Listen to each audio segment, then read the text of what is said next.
Senator Waters. Thank you, Mr Acting Deputy President. Over the parliamentary winter break, I was enormously privileged to visit the town of Dharamsala, high in the Himalayas in India, home away from home for exiled Tibetans, with my colleague Senator Singh as part of an Australian Tibet Council delegation. The experience is one that I shall never forget. The fortitude and the happiness of these oppressed people, suffering under Chinese occupation for 5 decades now, was inspirational and yet heartbreaking all at once. In what was a very busy and informative schedule, we began with a meeting with His Eminence the Holy Karmapa at Gyotu Monastery, a man of carefully chosen words and great reflection. His advice to 2 new senators was to be mindful of each task in our daily busy schedules, to leave greed from our hearts, to have compassion and empathy for people, and to enjoy our good hearts and to enjoy ourselves. Very sage advice. We visited the Norbalinka Institute of Preserving Tibetan Arts and Culture and met with the student artists there charged with keeping artistic endeavours in Tibetan culture alive against the threat of assimilation of Tibet and its identity into China. We visited the Library of Tibetan Works and Archives, the museum, and experienced the colour and wonderful sound of performers from the Tibetan Institute of Performing Arts. We met with Mrs Rinchen Kiendo, the director of the Tibetan Nuns Project at Domaling Nunnery, a strong, articulate and politically astute woman who urged Australia to be braver with China and who saw no conflict between a trading relationship and insistence on human rights. We met with Voice of Tibet, the Tibetan radio channel, and its editor-in-chief, Ms Tenzin Peldon, fighting against all constraints to try and get information into and out of Tibet. It was very moving and obviously very sobering to see the pictures of Tibetans who'd fled their homes to escape persecution and who'd had to brave the mountains because of the clampdown at the borders and who'd suffered gangrene and various other medical maladies, which we saw at the reception centre for new arrivals. At the transit school, which was the school for adults, we met a Tibetan farmer in his 20s who'd never been to school before. We met a 19-year-old girl who was selected for a scholarship back in Tibet, but was then forced to give it up when denied a visa by the Chinese.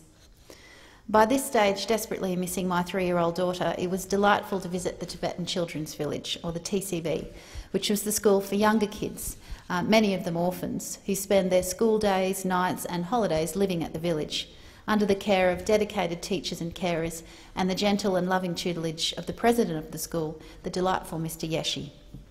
The school has $9 million running costs annually, and 60% of that is met by non-government organisations, 20% by alumni, many of whom are now globally distinguished, and 20% by individuals, a truly worthy cause for any potential donor.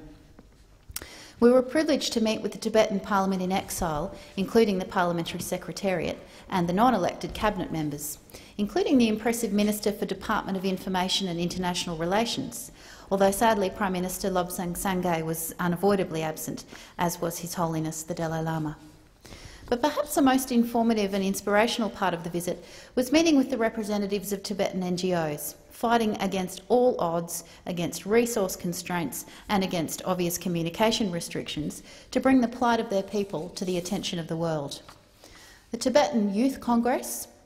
Tibetan Women's Association, Students for Free Tibet, National Democratic Party for Tibet, Gochu Sum and International Tibet Network took the time to meet with us and share their work. And while they were all naturally campaigning on human rights and autonomy for Tibet, some of those NGOs were also focused on environmental issues, including the impact of dam building, both in India and in Tibet, and the effects of climate change, especially given Tibet is the source of water for 44% of the world's population. They spoke at length about their concern with mining activities, including uranium and natural gas mining, and the displacement that those activities were causing for traditional nomads, who were being forcibly resettled so that their lands could be used for mining. With no land and with their animals taken away, these locals were not benefiting clearly, and while initially the Chinese had promised houses in exchange for mining the nomads' land, these promises had morphed into a requirement to pay a percentage back to the government, and yet with no royalties and no jobs at the mines and no animals left, this was an impossibility, and the nomads were now being beaten and arrested and sometimes killed. Guchu Sum, the NGO focused on gaining freedom for political prisoners, noted that there were 300 to 400 political prisoners in exile in India and about 1,000 political prisoners still inside Tibet, although of course that was a harder number to quantify given the stifled information flow and the fact that some of them had been killed. They urged Australia to accept more political prisoners and to process them quickly. They asked for multilateral pressure on China from Australia and from the US, Britain, France, Germany, Canada, and they wanted Australia to make statements which would encourage other countries to follow suit. We also met with the director of the Tibetan Centre for Human Rights and Democracy, a research organisation which produces 2 reports every year, and who explained that they do get their information from inside Tibet, but people have to be incredibly careful. Mobile phones are being tapped, as are fixed lines in Tibetan homes. The internet is obviously censored, and 2 people had been arrested and received respectively 15 years and life imprisonment for sharing information on human rights abuses. Now, we were told that the Chinese call this leaking state secrets, which is apparently a catch-all clause amongst various other dubious legal charges imposed by the Chinese, and another is endangering state security. A third is called re-education through labour, or RTL as they abbreviated it to, which is hard labour in forced labour camps for 3 to 4 years, with the sentence imposed not by a judge but by police, and with no appeal. The UN in 2009 had said that this re-education through labour was against international law, and while the Chinese had accepted the recommendations of that UN report, they had not yet acted on them. We were told of one environmental activist who'd originally been awarded a prize by the Chinese government, but who'd been subsequently sentenced to 6 years for this endangering state security, simply for campaigning on environmental issues. We were told that there were rarely trials, and if so, that they're done behind closed doors, and that if you appeal, your sentence will be made worse. Now, as a lawyer and privileged to live in a country with the rule of law and with procedural fairness, I was truly shocked by these stories. And I'm really proud to be a member of a party that continues to highlight the plight of Tibetans and continue to move motions in this place, whether they be on deteriorating human rights conditions in Tibet or whether they be on the suppression of the media in Tibet, and particularly suppression of the media regarding the increased self-immolations, which sadly are now numbering more than 50, and most of them have occurred in the last 2 years. Now, I'm bitterly disappointed that those motions have not yet received support from the old parties, but we Greens do not give up. We're proud to recognise the rights of Tibetan people over their traditional homelands and their rights to self-determination, including cultural and spiritual expression. We, of course, recognise their elected representatives, and we condemn the plundering of Tibet's natural resources and the destruction of Tibetan cultures by the Chinese government. The Greens will continue to call on the government of China to end the repression in Tibet and to heed the call of the Tibetans for restoration of their rights and freedoms.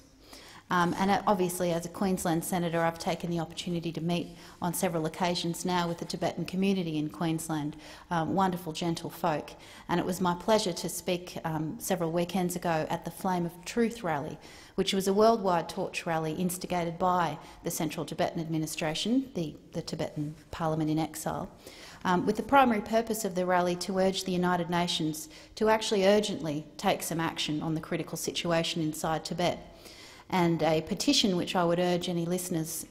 to Google and sign and support asks for the UN to send an international fact-finding delegation into Tibet, which of course is notoriously difficult to get into. And on that note, I wanted to pay tribute to Senator Bob Brown, who was able to get inside Tibet many years ago and I think remains only one of 2 parliamentarians who's been able to do so.